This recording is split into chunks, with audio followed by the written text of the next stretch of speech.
করে মুক্তির প্রয়োজন ছিল না, বরং প্রয়োজন ছিল দক্ষিণাঞ্চল সহ ঢাকা থেকে সিলেট সহ সারা বাংলাদেশের যতগুলি রাস্তা সরু আছে ওয়ান ওয়ে রাস্তা না করে সেখানে বিপদগামী করে রাখা হয়েছে। সেই সমস্ত সরু রাস্তাগুলিকে প্রসার করে প্রশস্ত রাস্তা করলে এদেশের মানুষের যান মাল নিরাপদ হতো, নিরাপদ সড়ক হতো, মানুষ ঢাকা থেকে তার গ্রামের বাড়িতে যাওয়া আসার জন্য নিরাপদ দুর্ঘটনা মুক্ত একটি রাস্তা পেত। সেই চিন্তা না করে ফ্যাসিস্ট হাসিনা যেভাবে নানা রকম প্রকল্পের নামে এদেশ থেকে হাজার হাজার কোটি টাকা হাতিয়ে নিয়েছে, আমরা এর বিচার চাই এবং সারা পৃথিবীর বর্তমান সবচেয়ে জনপ্রিয় নেতা, সারা পৃথিবীর সবচেয়ে ট্যালেন্ট রাষ্ট্রনায়ক আমার বাংলাদেশের কৃতি সন্তান ডক্টর ইউনূস সাহেবের কাছে আমরা ঢাকাবাসী বরিশালবাসীর পক্ষ থেকে বিনয়ের সাথে অনুরোধ করতে চাই, ফরিদপুরের বাংলা থেকে কুয়াকাটা পর্যন্ত রাস্তাটি আপনার সুনজর পড়লে আশা করি আমার বরিশালের ভাই বোনেরা খুব দ্রুত তাদের একটি নিরাপদ সড়ক পাবেন। সে সাথে আমি আরো বলতে চাই, ঢাকা থেকে সিলেটের যে রাস্তা একই রকম ভাবে ভয়ঙ্কর।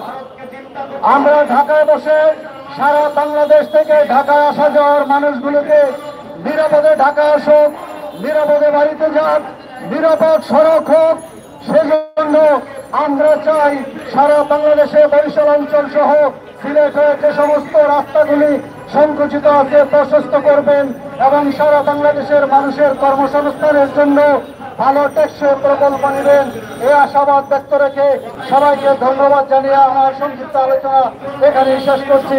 ধন্যবাদ সবাইকে। সম্মানিত উপস্থিতি, আপনারা দেখতে পাচ্ছেন ইতিমধ্যে আমাদের মাঝে উপস্থিত হয়েছেন বাংলার গণমানুষের প্রাণপ্রিয় নেতা, বাংলার গণমানুষের অধিকার আদায়ের অগ্রসর বরিশালের কৃতি সন্তান ব্যারিস্টার আসাদুজ্জামান ফুয়াদ। আমাদের মাঝে আজকের মানববন্ধনের সম্মানিত প্রধান অতিথি ব্যারিস্টার আসাদুজ্জামান ফুয়াদ ভাই ইতিমধ্যে উপস্থিত হয়েছেন।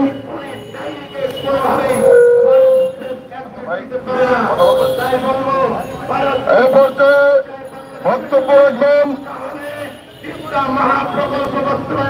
ঢাকা ইন্টারন্যাশনাল ইউনিভার্সিটির সম্মানিত professor doctor Shamim Hamidi.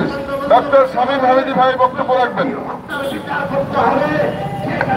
Barishal society কর্তৃক আয়োজিত আজকের এই অনুষ্ঠানে আগত সাংবাদিক ভাইদের কৃতজ্ঞতা ও ধন্যবাদ জানাচ্ছি।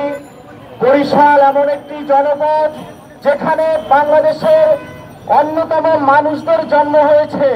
বরিশাল শেরে বাংলার জন্মস্থান। বরিশাল এমন একটি জনপদ যেখানে ঐতিহ্যগত ভাবে আমাদের অনেকগুলো ঐতিহ্য আছে। ধান নদী খাল এই দিনে বরিশাল, কিন্তু এই বরিশাল আজকের আমাদের অবহেলিত একটি জনপদে পরিণত হয়েছে। আজকের বরিশালের যে 6 লেনের রাস্তার যে দাবি, সে দাবি শুধু বরিশালের মানুষের নয়, সারা বাংলাদেশের মানুষের। কারণ আজকের আমাদের বরিশালে রয়েছে কুয়াকাটা, যেই কুয়াকাটা বাংলাদেশের দ্বিতীয় বৃহত্তর পর্যটন কেন্দ্র হিসেবে আমরা দাবি করি, কিন্তু সেটা শুধু ঢাকাতে বসেই। সেটাকে আমরা যদি এই 6 লেনের রাস্তায় উত্তীর্ণ করতে পারি, সেটা আমাদের বাংলাদেশের অর্থনীতিতে যেমন অবদান রাখবে, তেমনি বিশ্বের কাছে আমাদের এই দেশকে নূতন করে পরিচয় করিয়ে দিতে পারবে। আমরা গত 16 বছরে ফ্যাসিবাদী সরকারের আমলে দেখেছি সরকার বারবার তাদের প্রতিশ্রুতির মধ্যেই রেখেছে। ওই ফ্যাসিবাদী সরকার দক্ষিণ বাংলার উন্নয়নের নামে তার বাবার বাড়ি টুঙ্গিপাড়ার উন্নয়ন করেছে। আমরা দেখেছি টুঙ্গিপাড়ার উন্নয়নের জন্য 4 লেনের রাস্তা করেছে, কিন্তু আর কয়েক কিলোমিটার করলেই সেই রাস্তাটি পিরোজপুর, খুলনা, বরিশাল মহানগরীর সাথে মিলন হতে পারত। কিন্তু সেটা তিনি না করে তিনি তার নিজের বাবার বাড়ি আমরা সরকারের কাছে পৌঁছে যাচ্ছি। আর আজকের আমাদের প্রধান অতিথি মহোদয় তিনি আমাদের সম্পর্কে বরিশালে